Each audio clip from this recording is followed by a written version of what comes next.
이번 주 우리 렘넌트들에게 성취될 하나님의 말씀입니다. 미리 본 엘리사. 자, 우리 렘넌트들이 엘리사를 통하여서 이 영적 위기 시대에 영적 힘으로 무장해야 되는 메시지를 꼭 붙잡아야 됩니다. 그리고 특별히 오늘은 2배. 엘리사는 갑절의 영감을 구한 렘넌트예요.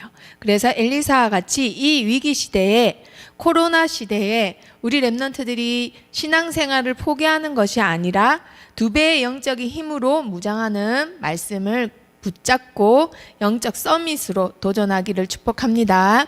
엘리야가 호렙산에서 떠나 사밧의 아들 엘리사를 만나러 갑니다. 하나님의 심판이라는 뜻의 사밧의 아들인 하나님의 구원이라는 뜻의 엘리사를 이제 자기의 후임으로 세우기 위해서 만났는데요. 그곳에 가니까 12결의 소를 끌고 농사를 하고 있었어요. 이 엘리사를 하나님이 자기의 후임으로 너를 대신하여 선지자가 되게 하라고 하나님이 지시를 주셨어요. 그래서 그 말씀을 붙들고 아벨 무올라라는 동네에 가서 사밧의 아들 엘리사를 만나게 됩니다. 만나자마자 자신의 겉옷을 던져서 엘리사에게 주는데요. 그 겉옷을 받은 엘리사는요, 자신이 선지자로 지명받았다는 것을 알고 그 겉옷을 받자마자 소를 버리고 아빠 엄마와 작별 인사를 하게 해달라고 마지막으로 부탁을 합니다. 그때 엘리야는요, 내가 어떻게 했느냐라고 얘기를 합니다. 그 얘기는요, 내가 너에게 어떠한 강제나 요구를 한 적이 없다. 네 스스로 하라라고 합니다. 우리 렘넌트는 엘리사와 같이 스스로 하나님의 뜻을 따르는 렘넌트들입니다. 소의 기구를 불살라 그 고기를 삶아 백성에게 주어 먹게 하고 일어나 엘리야를 따르며 라고 했습니다. 하나님은 우리 렘넌트들이 영적인 힘을 얻는 것에 방해되는 모든 것을 차단하기를 원하세요. 돌아갈 길을 아예 끊어버리고 하나님의 복음의 말씀을 따르고 가는 엘리사입니다. 이렇게 오직 복음을 따라서 가는 엘리사. 자, 그런데 그 스승님이 하나님의 부름을 받고 회오리 바람 가운데 하늘에 올라가게 되는 이제 시간표가 된 거예요. 이 사실을 알고 엘리사는 엘리야 스승님을 끝까지 따라갑니다. 자, 첫 번째 길갈에서부터 시작됐는데요. 여전히 이세벨 여왕은 살아서 엘리야를 잡아서 죽이려고 온 군대를 풀고 있는 상황입니다. 온 나라가 엘리야를 잡고 주목하고 있을 때에 모든 생도들이 엘리야를 따르지 않는데 오로지 오늘 렘넌트 엘리사만 끝까지 따라갑니다. 이 길갈은 하나님의 백성이 드디어 그리스도 안에 들어갔고 새로운 삶이 시작됐고 그리고 할례를 행한 곳이기 때문에 새로운 방식으로 영적 전쟁을 시작한다라고 의미를 둔 땅입니다. 그래서 길갈 뜻이요, 이 수레바퀴라는 뜻이에요. 이 수치심이 날아갔다, 돌아갔다 이 뜻입니다. 자, 그래서 하나님의 신분, 하나님 자녀의 신분, 하나님 백성을 의미하는 이 땅에서 너는 여기 머물러라고 하는데요, 엘리사는 저는 끝까지 스승님을 따라가겠나이다 라고 맹세를 합니다. 자, 그래서 두 번째 베델로 내려갑니다. 이 베델은요, 이삭의 아들 야곱이 하나님을 대면하여 본 곳입니다. 이곳에서 여전히 엘리야 스승님은 네가 이곳에 머물러라. 베델이란 곳이 교회가 크고 생도들이 되게 많았어요. 하지만 그곳에 금송아지를 여로보암이 세우면서부터 모든 교회는 종교화 그리고 세속화, 형식화 돼버린 예배가 있는 곳이 돼버립니다. 이곳에 여기 있어 라고 하지만 엘리사는 끝까지 저는 스승님을 떠나지 않겠나이다 맹세를 합니다. 그렇게 해서 내려간 곳이 드디어 여리고라는 큰 성이에요.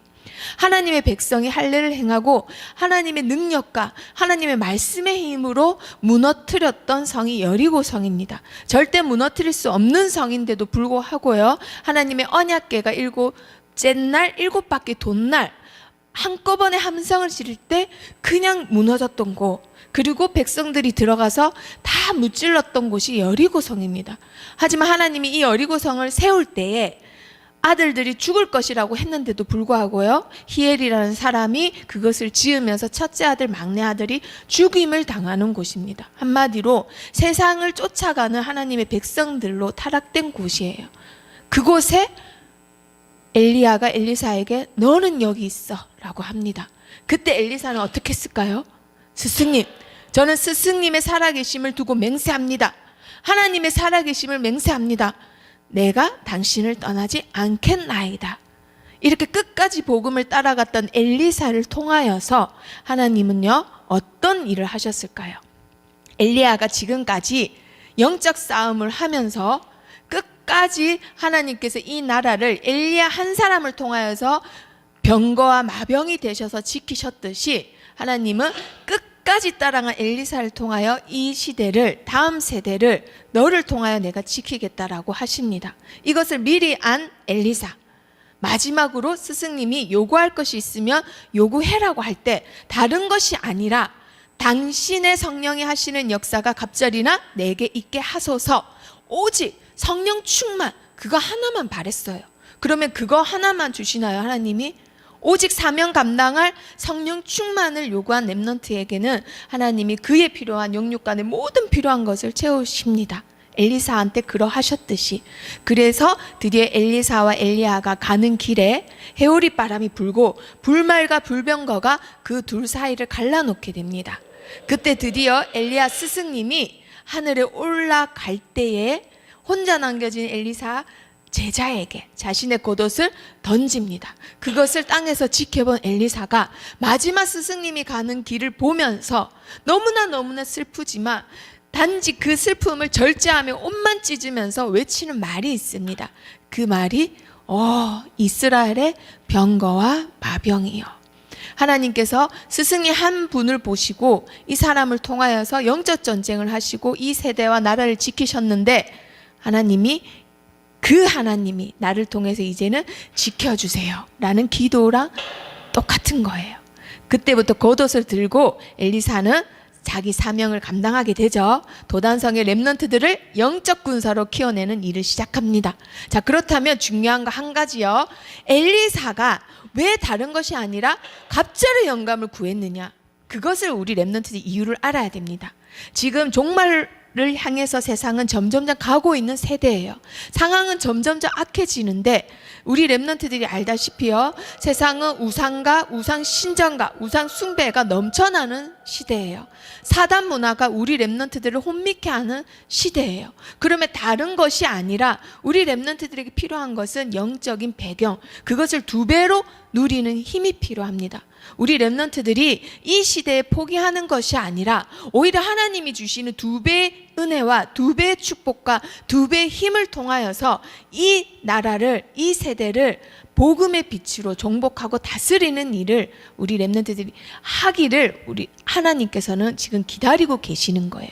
그래서 당당히 요구하세요. 하나님, 저에게 이 세대의 배경을 바꿀 만한 영적인 힘을 허락해 주세요. 그래서 3가지 붙잡습니다. 보좌의 축복, 영적 배경을 누리게 해주세요. 하나님, 저에게 2배의 영적인 힘으로 무장되게 해주세요. 그래서 점점점 악해져가는 이 시대를 배경을 바꾸는 전도자로 승리하게 해주세요. 오늘부터 2배의 영적인 힘으로 무장하여 점점 악해져가는 이 시대를 살리는 렘넌트가 되기를 축복합니다.